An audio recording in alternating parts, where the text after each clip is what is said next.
j'aimerais aujourd'hui avec cette vidéo traiter une information très importante qui nous vient du Brésil. Cette information concerne l'ancien président du pays, Lula. Information qui commence à être relayée et analysée dans les médias en France et un peu partout dans le monde, et sur laquelle j'aimerais brièvement apporter de premiers éléments d'analyse qui seront partiels parce que la situation est en fait beaucoup plus compliquée que ce qui me paraît, et en tout cas apporter de premiers éléments d'analyse. Alors cette information, c'est qu'un juge de la Cour suprême brésilienne, qu'on appelle là-bas le Tribunal suprême fédéral, qui s'appelle Edson Fachin, a rendu un avis sollicité par les avocats de Lula pour ce faire. Il a finalement, après réétudier le procès de Lula, abouti à la conclusion que Lula avait été jugé par un juge qui n'était pas compétent pour le faire. Ce juge n'est pas n'importe qui, il s'appelle Sergio Moro. C'est l'homme qui a incarcéré Lula, c'est l'homme qui a réussi à ce que Lula ne puisse pas se présenter à la présidentielle 2018 alors qu'il était en tête de tous les sondages. Finalement, présidentielle remportée, on le sait, par Jair Bolsonaro. Donc on est au cœur de la crise politico-judiciaire brésilienne qui dure depuis plusieurs années et qui n'est pas terminée. En tout cas, ce juge de la Cour suprême a, de manière un peu surprenante, finalement dit bah oui, le juge Moro n'était pas compétent pour juger Lula. Pourquoi? Parce que le juge Moro ne répond pas à un principe de judiciaire brésilien en droit qu'on appelle le principe du juge naturel. Alors qu'est-ce que ça veut dire? Ça veut dire que dans la justice, un accusé ne peut pas choisir son juge pour le juger, et à l'inverse, un juge ne peut pas choisir la personne qu'il va juger, parce que ça met évidemment en faute le principe d'intégrité, d'impartialité, d'objectivité dans la démarche judiciaire. Et donc, M. Fachin considère donc que Sergio Moro n'était pas un juge naturel pour Lula. Implicitement, ça veut dire qu'il était partial dans sa démarche et qu'il avait un avis sur ce qu'il devait juger devant lui. Et donc, c'est cela que le juge Fachin a reconnu aujourd'hui. Alors, c'est une décision de procédure. Ça, c'est très important à comprendre.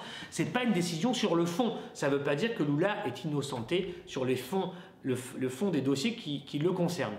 Hein, l'appartement présumé dont aucune preuve matérielle n'a jamais été apportée, qu'il aurait près de Sao Paulo, et deux autres affaires, etc.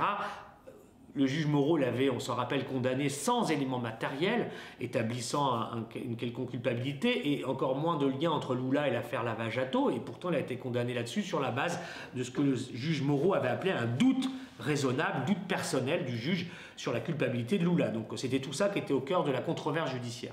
Les avocats de Lula, depuis novembre dernier, ont refait un recours qu'on appelle habeas corpus pour demander à la Cour suprême de nous dire si le juge Moro était donc compétent ou pas pour juger tout ça. Le juge Fachin considère que non, n'était pas compétent. C'est une nouvelle très importante, une météorite entre guillemets judiciaire qui a des conséquences immédiates. Lula, eh bien, tous ses procès sont annulés et il retrouve ses droits politiques et citoyens. Il pourrait se présenter à l'élection de 2022 s'il le souhaite. Mais attention, comme cette décision est une décision de procédure et pas de fond, ça veut dire qu'aujourd'hui, il y a, disons, une dynamique judiciaire qui se met en place. Le procureur général de la République brésilienne a fait appel de la décision du juge de la Cour suprême, et donc il est possible que maintenant, la nouvelle étape soit la suivante. L'ensemble de la Cour suprême, dans une procédure qu'on appelle el plenario, une session plénière, les 5 juges cette fois-ci de la Cour suprême vont devoir disons, confirmer ou infirmer l'analyse de leur père, de leurs collègues, et ces 5 juges vont devoir probablement dire s'ils sont d'accord ou pas avec la conclusion de M. Fachin. S'ils sont d'accord avec lui, alors ça veut dire que tout recommencera à zéro sur les dossiers concernant Lula.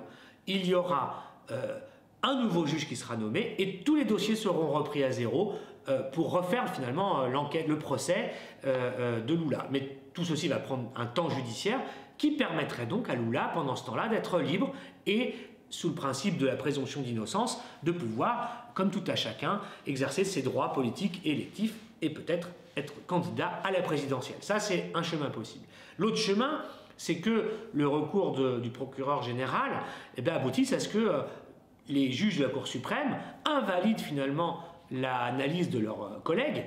Et dans ce cas-là, alors, de nouveau, Lula reviendrait sous le régime dans lequel il était avant la décision du juge Fachin. Donc on voit que, pour l'instant, et j'en reste là parce qu'en fait, tout peut bouger. La justice brésilienne est caractérisée par son imprévisibilité, par des décisions qui parfois créent des précédents juridiques, d'ailleurs, lesquels finalement projettent la justice brésilienne dans une crise dont elle ne sort pas réellement, et des contradictions qui font qu'aujourd'hui elle est dans une espèce d'improvisation un peu judiciaire, tout à fait problématique, mais c'est un autre sujet.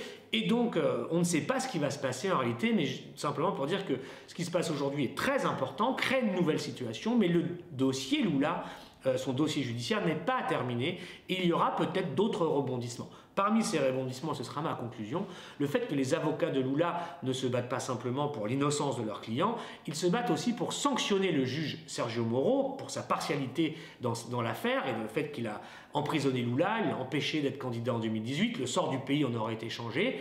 Et donc, ils veulent aussi faire disqualifier Sergio Moro. Et certains pensent aujourd'hui que la décision du juge Fachin est finalement pour apaiser la confrontation, en donnant à Lula la possibilité d'être libre de ses actions politiques dans l'année et demie qui vient. En l'échange de quoi, eh bien, Sergio Moro ne serait pas sanctionné, ne serait pas disqualifié. C'est une discussion, en tout cas des hypothèses qui circulent aujourd'hui au Brésil sur pourquoi le juge Fachin a pris cette décision, alors que 2 ans en arrière, il faisait partie des juges de la Cour suprême qui avaient interdit et empêché, ne reconnaissant pas les droits de Lula, à pouvoir se présenter à la présidentielle de 2018. Donc, tout ça, c'est des choses qu'il va falloir dissiper, analyser, expertiser pour mieux comprendre ce qui se passe. Mais en tout cas, ce qui est sûr, c'est que le feuilleton Lula n'est pas terminé. Il nous dira lui-même plus tard, d'ailleurs, dans les semaines qui viennent, ce qu'il compte faire ou pas sur le plan politique. Le temps a passé, il a pris de l'âge aussi. Est-ce qu'il veut se représenter à la présidentielle? Enfin bref, tout ça va revenir dans l'actualité comme un boomerang. Mais en tout cas, une chose est sûre, nous savons aujourd'hui que le juge qui a jugé Lula n'était pas forcément compétent pour le faire, et que tout ça a eu des incidences politiques qui ont abîmé la démocratie brésilienne, posant tout un tas de questions sur les rapports entre la justice et la politique, sur lesquelles nous reviendrons dans le futur. Merci.